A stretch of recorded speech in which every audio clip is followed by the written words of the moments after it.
Hey guys, and welcome to the May 2016 edition of Budget MTG. This is a monthly series I do here on the Needs Hone Magic channel, where I present a budget deck for you guys that's also competitive, meaning you can take it to your Friday Night Magic and do fairly well, I think. And this month we have a standard burn deck featuring Fevered Visions. Before I get to talking about the deck, though, I wanted to let you guys know that I recently started a Patreon campaign. And if you like my content and want to see it get even better, you can donate to me on Patreon, and the link is in the description for this video. But anyway, this month we're doing a burn deck in Standard. I think Burn's in an unusually good place right now in Standard. There's lots of dirtily decks out there, or decks that play lots of creatures with like 1 toughness, lots of creatures that are easy to burn.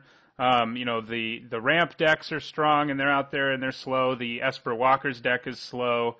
The Black-Green Sacrifice deck is a fairly good matchup for this deck.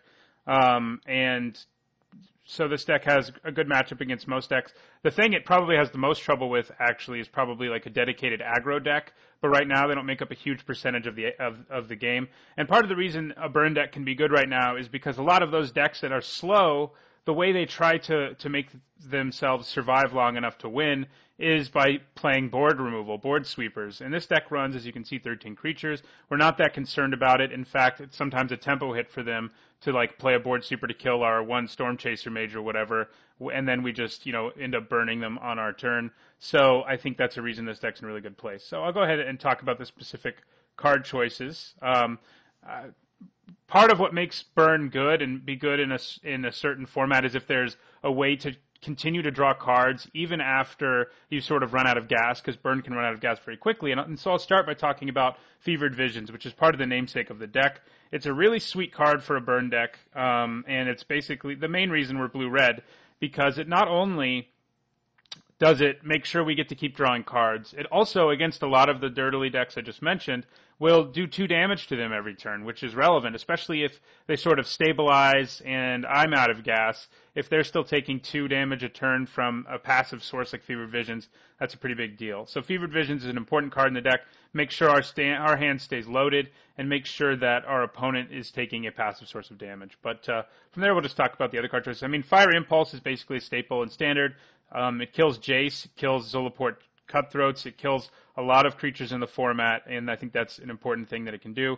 And this deck gets Spell Mastery Lock, so it can often kill even more than that.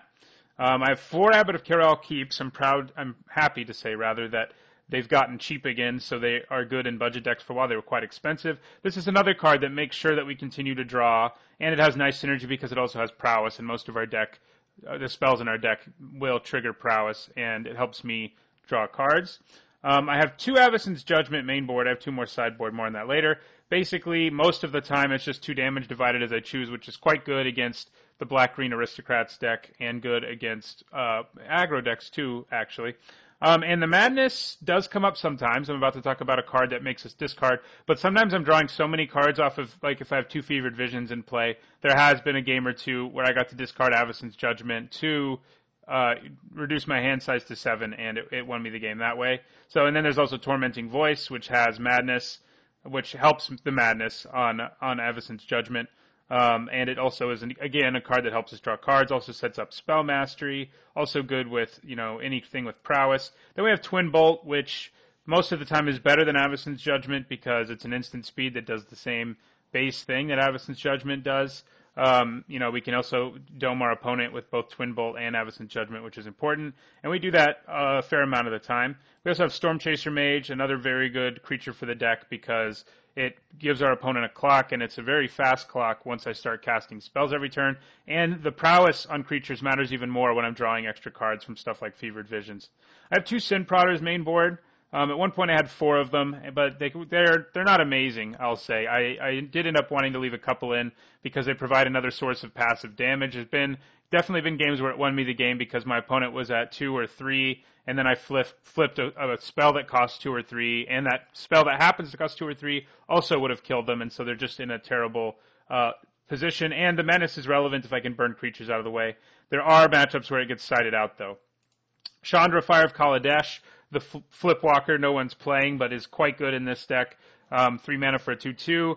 And against these slower decks, it's really not that hard to flip her. Sometimes I can play her on turn 3, swing with her on turn 4, and then play a red spell, untap her, and then she just becomes another source of damage that's difficult for decks to deal with.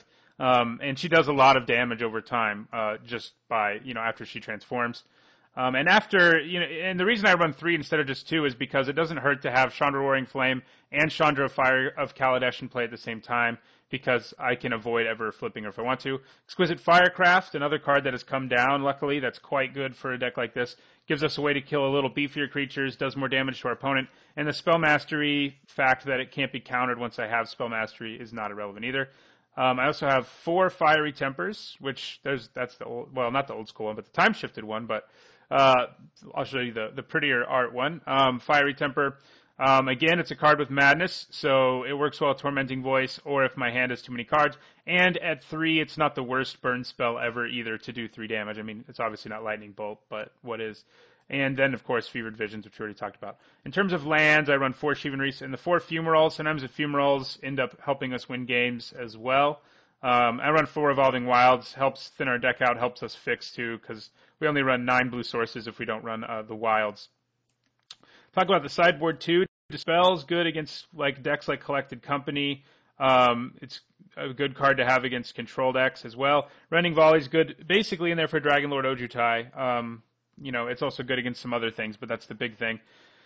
Negate is good against ramp if we want to make sure they're even slower. It's also good against a lot of control decks or the Planeswalker deck, although oftentimes I don't find myself citing it in against the Planeswalker deck as much as against ramp, because against the Planeswalker deck I can often just make sure I'm putting all my resources into burning my opponent out and just win that way. 2 more Avacyn's Judgment, basically there for aggro decks and for the black-green sacrifice deck, because it can kill, make my opponent lose a lot of, 2 creatures at least, usually. Roast for the bigger creatures that need to die. Siege Rhino's gone, and that used to be the major reason to run Roast, but there's still big creatures out there that need to be dealt with. 2 Smash to Smithereens for Goggles decks or any other artifact-based deck. It's a great card for a burn sideboard because it doesn't take away your tempo of burning your opponent while also getting to destroy an artifact. I have an additional Sin Prodder. I think it is pretty good against control decks because it's another passive source of damage. And then we have 2 Touch of the Voids. Mostly, these last 2 slots, I sort of cycled a lot of things, but I ran into a lot of Matter Reshapers and a lot of Hangerback Walkers, and that was something that this deck struggles with. If I, actually wanted to kill them. And Touch of the Void is one of the few ways to kill both of those creatures and avoid them getting their value. Oftentimes we can just fly over or burn out our opponent without having to worry about the creature, but I think having the ability to Touch of the Void is good. It's also not bad against the black-green sacrifice deck because they can bring stuff back from their graveyard with Liliana, and Zilliport Chain Mage triggers at least 1 less time if you use Touch of the Void, things like that. Not Chain Mage, Cutthroat. But that is the deck. I'll show you how much it costs.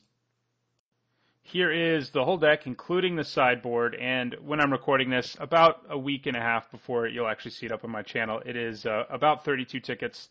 In the description for this video, there's also the tapped out deck list. You can click on that to see what it costs in paper, to see the updated price, although in the title of the video there should also be what the price was when the video actually went up as well. But if the best thing to do is probably to check the tapped out if you're watching this video a few months down the road or whatever. So that's the deck. I'm going to play 5 matches with it now in a league. It's a pretty fun deck, and I've found it to actually be pretty strong as well. So I'll see you guys in the matches. Thanks for watching, and don't forget to like, comment, and subscribe.